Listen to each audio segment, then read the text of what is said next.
What in the faction pack is going on with Necrons?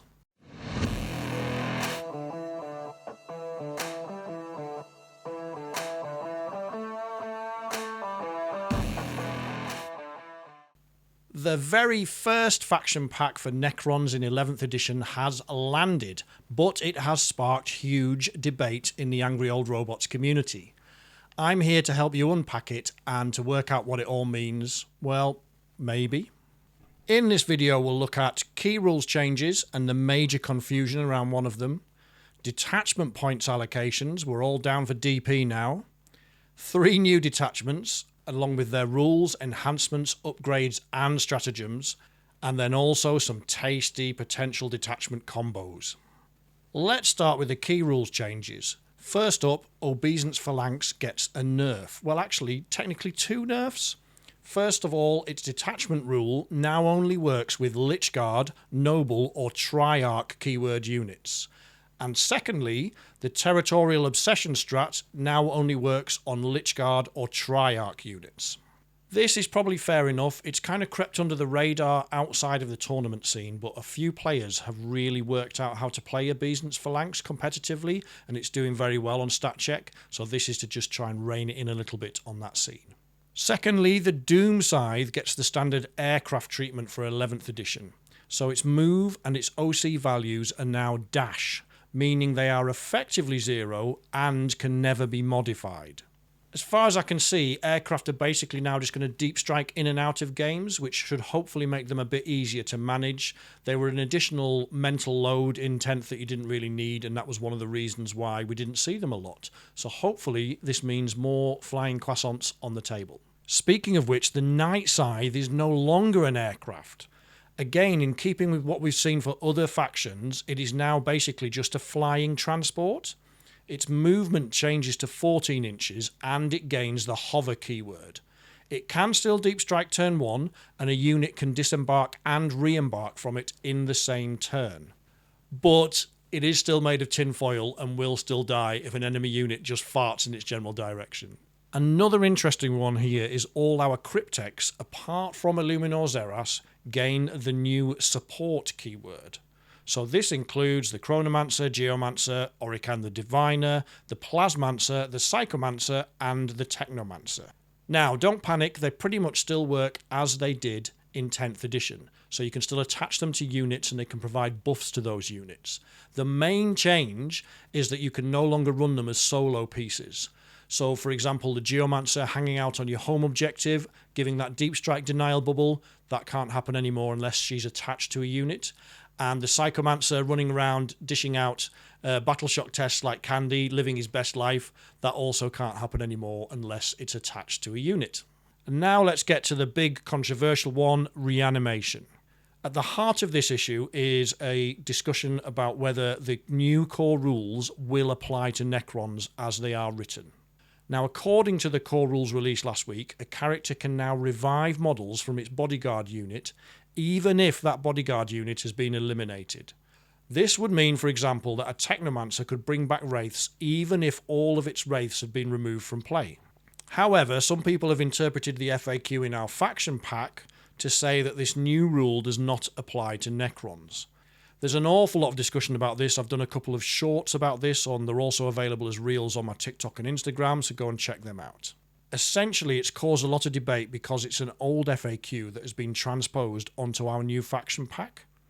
Did GW do this deliberately, or is it a case of sloppy copy-pasta?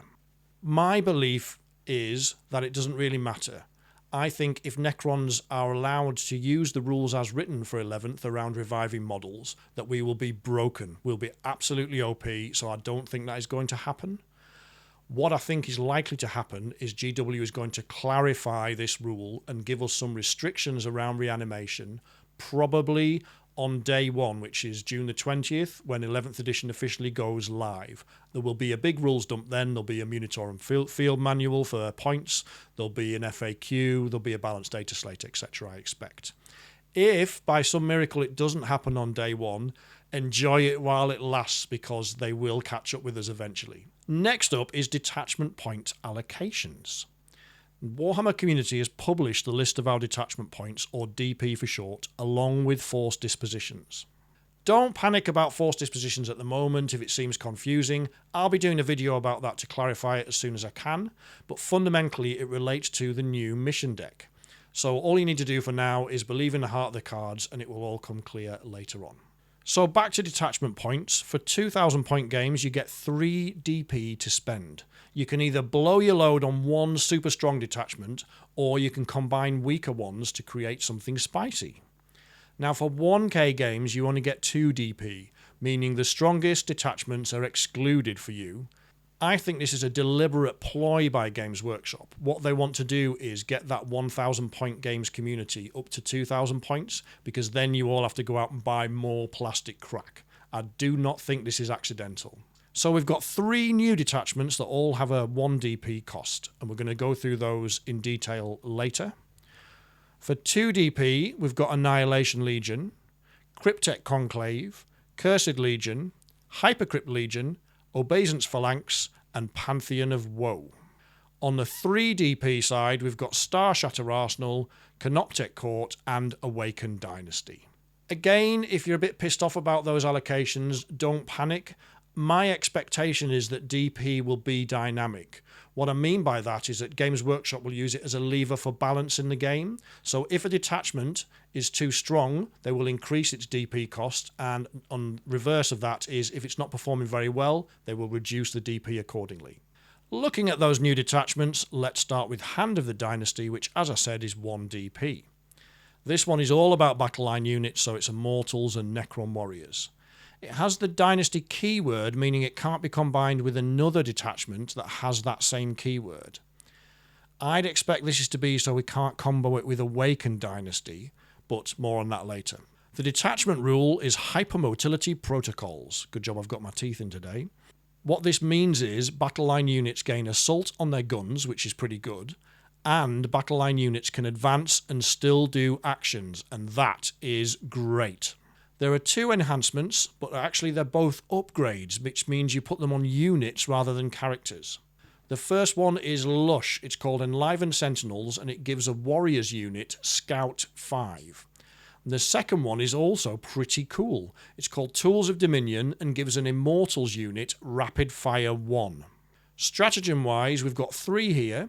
Let's start with Dominance Protocols at 1 CP, and this can give a unit of Immortals +1 OC per model. The really cool thing about this is you can use it in either command phase, so it's great for flipping objectives. You can either help you score or deny your opponent score in primary. Next up is Will of the Conqueror, little nod to the Normans there. This gives a unit of Immortals or Warriors objective secured. Now this is the new official term for sticky objectives. So once they've been on that objective, they can move off and it remains under your control. Sticky is super powerful as it allows you to be more mobile and aggressive, which are both traits that are going to be really important in this edition. And the last stratagem is Nanosaturation. This allows 1 unit of Immortals or Warriors to return fire after they've been shot, but only at the unit that shot at them, and only using the new Snapfire rules, which is basically Overwatch. It's hitting on unmodified 6s. I just don't know about that one. Playstyle-wise, I'm thinking MSU for this, absolutely. I think it really suits small units of Immortals, which can be great scoring and trading pieces. Now, you could put that Scout 5 upgrade on a unit of 20 Warriors and just lump them into the centre objective and hope that they stay there, but I'm just not sure GW wants us to play with big bricks of Warriors in this edition. Next up is Skyshroud Spearhead, and this one is my absolute favourite. It's aimed at our mounted units, so that's Tomb Blades and Locust Destroyers or Heavy Destroyers. The detachment rule is Trans-Dimensional Deployment. And what this means is Tomb Blades gain Deep Strike, and if Tomb Blades made an ingress move this turn, they also gain +1 to hit. Enhancement-wise, once again, they're both upgrades, so they go on a unit rather than a character. The first one, Recursive Reanimation, is for Tomb Blades only, and this gives a Tomb Blades unit +1 to its reanimation protocol rolls. It's okay, you know, I can see that being useful. The second one is Deepening Madness. This one is for units that have both the Destroyer Cult and Mounted keywords, and it gives their guns the Assault keyword. So again, it's our Locusts. giving you Locust Assault. That is good. The stratagems aren't bad either. Omnilock Strafing is 1 CP, and this applies to a Necron's mounted unit, and it can fall back and shoot. No more tying up our Locust Destroyers. The second one is Swift as Death, also 1 CP. If an enemy unit ends its move within 8 inches of your mounted unit, then that mounted unit can make a reactive move of D3 plus 3 inches. That might just be enough to get them out of trouble. Third and final stratagem is Evasive Protocols. It's also 1 CP. Shooting attacks against a mounted unit that have a higher strength than your toughness are -1 to wound. This is what we used to call mini transhuman physiology. It's pretty strong. The third detachment is the Phaeron's Armory, and to quote Dennett, "Summon the monoliths!" If you don't know who Dennett is, go and read the Twice Dead King novels right now. They're mint.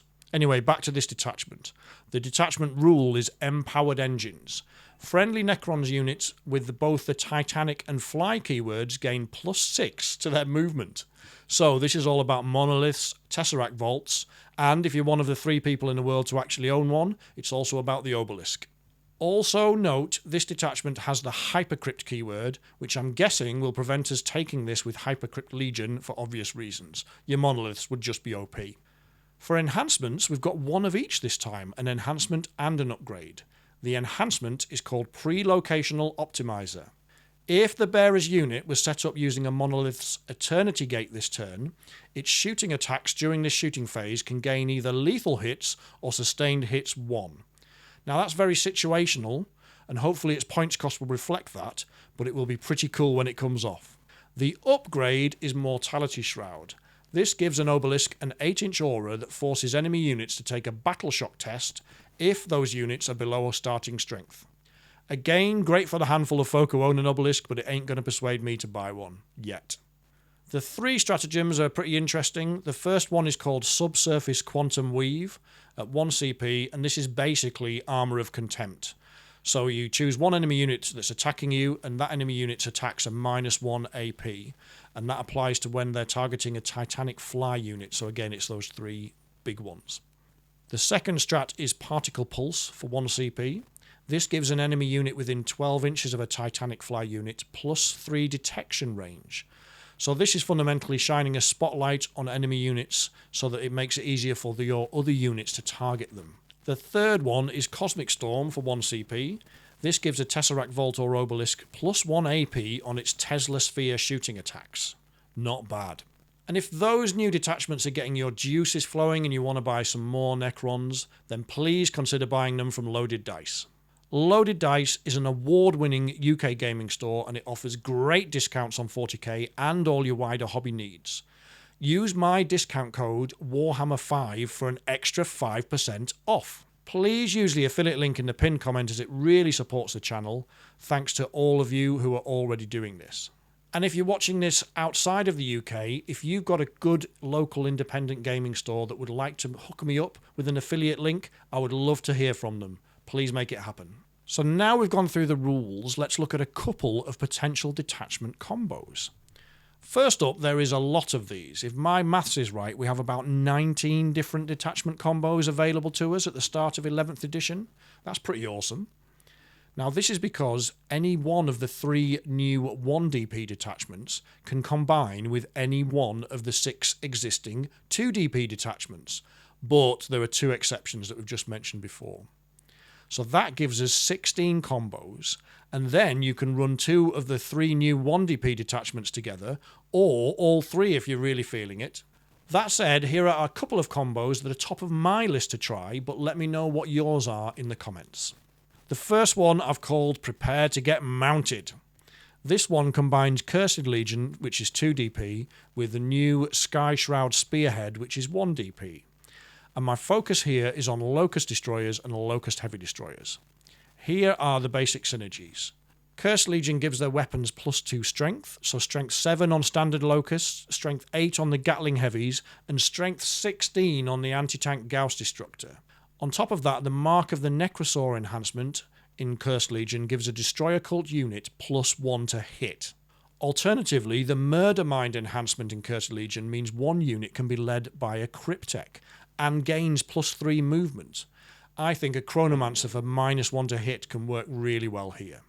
In addition, the Deepening Madness upgrade in Skyshroud gives one unit Assault for extra mobility, and Skyshroud gives us access to 3 great defensive strats, that reactive move, fall back and shoot, and mini transhuman physiology. On top of that, Cursed Legion gives us access to strats that trigger reanimation protocols after destroying an enemy unit. They can also make our Locust Destroyers -1 to hit, and they can give Locust Destroyers sustained hits 1. Things like sustained hits can be really powerful if the unit is led by a Lord, because then you are getting crits on 5s instead of 6s, and they can really stack up. In terms of playstyle, I think Cursed Legion is already pretty strong, but by combining it with Skyshroud, what you're doing is giving another glow up to your Locust Destroyers and your Heavy Destroyers. It makes their damage output better, it makes them harder to kill.